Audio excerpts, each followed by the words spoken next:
You would never say to someone with a broken bone to just ignore their pain, that it'll just pass one day.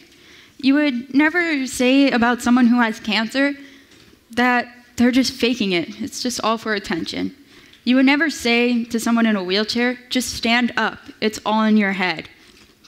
You would obviously never say that to any of these kinds of people because they didn't ask for it in their life. It's not like they chose to put it in their life. It should be the same for any other sickness or disability. No one asked to put this into their life, so they can't just snap out of it. Unfortunately, many people with mental illness have been told at least once in their life, just snap out of it. Trust me, if I could snap out of my anxiety and my depression, I would have done it long before anybody had to tell me. My illness isn't physically visible to you. You can't look at me and tell that I've been diagnosed with anxiety and depression. I mean, you can't really tell anyone who's mentally sick. And that's why it's kind of doubted in our society, because you just can't see it. The only people who can feel it are the people who have it. They can feel the battle inside them. I try not to blame myself for my anxiety and depression. I mean, as I said before, I didn't put it in my life. I didn't ask for it. It's just a result of the neurons in my brain working kind of abnormally. Many people have it because of a childhood trauma, or just it runs through genetics. It runs through my family. A family member of mine has also been diagnosed with anxiety and depression. She also had postpartum depression after having her children. She was fine for a little bit, but almost 10 years after having her last child, she admitted herself into a mental hospital for suicidal thoughts. She made the beyond correct decision to go get help. I hope when I say mental hospital, you don't picture this. Because in movies and stuff, it looks more like a jail, like a torture chamber where patients look more like prisoners. Even when I was looking up pictures for my slides, I could barely find a picture of what a mental hospital actually looks like. And it doesn't look much different than any other hospital wing. It's light and bright, and a lot of patients really do get better. My family member, she would send us coloring pages. She would call us and tell us how much better she was doing now that she had full-on access to a therapist. It's been almost a year and a half since she's been released from the hospital, and she's doing better. She owned her own business for a while. She is doing great at a new job, and she has a family that loves and cares for her. She is one of the greatest people I know. She's strong, and I look up to her every single day. My relative was lucky to get the treatment that she got in our society. Our society is very judgmental when it comes to mentally sick. Society tends to ostracize those who say that they're sick by calling them just crazy or overreacting. So that makes people who are sick tend to want to hide themselves. I've always stayed quiet, and so has everyone else in my family. But I don't want to be quiet about my illness anymore. I shouldn't be afraid to tell who I am.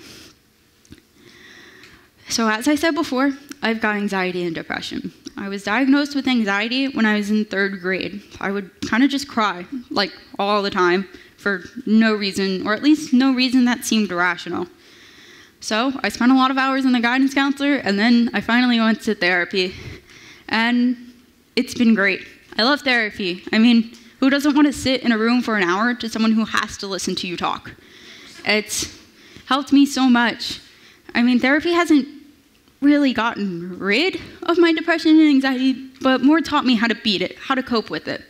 For example, in my late middle school years and my early years as a freshman in high school, I had a lot of depression. I was kind of just not really sad, but more felt nothing, felt worthless. And I kept going to therapy, and my therapist taught me, you can deal with it. Your mental illness is just an old-fashioned supervillain, and you're a superhero. You can beat it to the ground. So that's how therapy has helped me. Unfortunately, society hasn't just stigmatized therapy, but it's also stigmatized mental illness. It's so common to hear people say, wow, I'm so OCD because that thing just isn't lined up properly, or wow, that's so retarded. People shouldn't be saying these. If you've never had anxiety, you don't know what it feels like to have the entire world crashing around you for basically nothing. If you've never had depression, you don't know what it feels like to feel worthless, so don't make a joke about it. In a world where 1 in 5 adults have a mental illness, don't say how depressed you are, because your favorite TV show ended. And don't say you're going to kill yourself and make tapes because your Starbucks barista didn't get your order correctly. It's not appropriate to say these anymore.